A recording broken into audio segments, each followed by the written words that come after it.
1 September বাংলাদেশের জাতীয়তাবাদী দল বিএনপি ৪৭তম প্রতিষ্ঠাবার্ষিকী উপলক্ষে মোহরা ৫ নং ওয়ার্ডের আলোচনা সভা ও প্রাথমিক সদস্যপদ নবায়ন কার্যক্রমের শুভ উদ্বোধন করাই। আগস্টের ২৮ তারিখ বাংলাদেশ জাতীয়তাবাদী দল মোহরা ৫ নং ওয়ার্ডের আয়োজনে এই অনুষ্ঠান অনুষ্ঠিত হয়।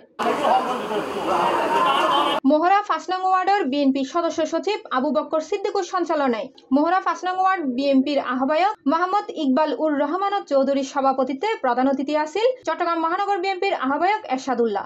বিশেষ অতিথি আসিল চট্টগ্রাম মহানগর বিএনপির সদস্য সচিব নাজিমুর রহমান। বিএনপি যদি আগামী নির্বাচনে আপনাদের ভোটে ইনশাআল্লাহ নির্বাচিত হয়, বিএনপি যদি ক্ষমতা যায় এবং এই ৩৯ দফা যখন পালন করা হবে, এই ৩৯ দফা রাষ্ট্র মেরামত কর্মসূচি বিএনপি হাতে নিয়ে কাজ করবে, সেটা আপনাদের কি দরকারে আসবে, আপনাদের কি কাজে আসবে, সেটা আপনারা এই ৩১ দফার মধ্যে আপনারা দেখে নেবেন।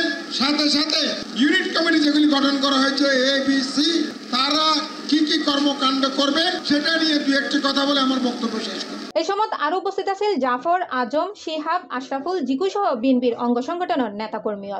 আর unit B unit C unit যেগুলো ইউনিট কমিটি গঠন করছি এগুলোরে ফুল দিয়ে নে সভাপতি বরণ করে নেব। ৫ নং মোহরা ওয়ার্ডের ইউনিট বি ইউনিট সি ইউনিটের যে ৩ ইউনিটের সম্মেলন যেগুলো নির্বাচিত সদস্য হলরে মহানগরের আহ্বায়ক আলহাজ এরশাদুল্লাহ ভাই বরণ করছি। আর বিগত ১৫ বছরত যে আওয়ামী লীগ দুঃশাসনে বাংলাদেশের রাষ্ট্র অবকাঠামো ধ্বংস করে দিয়ে ইয়নরে আরা বাংলাদেশের নাগরিকের অধিকার প্রতিষ্ঠা করি ফেললে আরা তারার মাধ্যমে আরা প্রত্যেকটা ঘরে ঘরে বিএনপি দুর্গ তুলি বাংলাদেশের জনগণের যে অধিকার হনন গিয়ে এই অধিকারের আবার প্রতিষ্ঠা করে বেগুনের বুটের অধিকার ফেরত দিই, জালমানের নিরাপত্তা, আইনের শাসন, শিক্ষা প্রতিষ্ঠান এবং মৌলিক অধিকার, নাগরিক অধিকার যাতে আরা পূর্ণ তাদের ফিরিয়ে দিতে পারি, ফিরিয়ে দেওয়ার মধ্যে দিয়ে একটা সুন্দর একটা সমৃদ্ধশীল বাংলাদেশ গড়ে তারি ইয়েলে আনারে বার্তা আজিয়ে।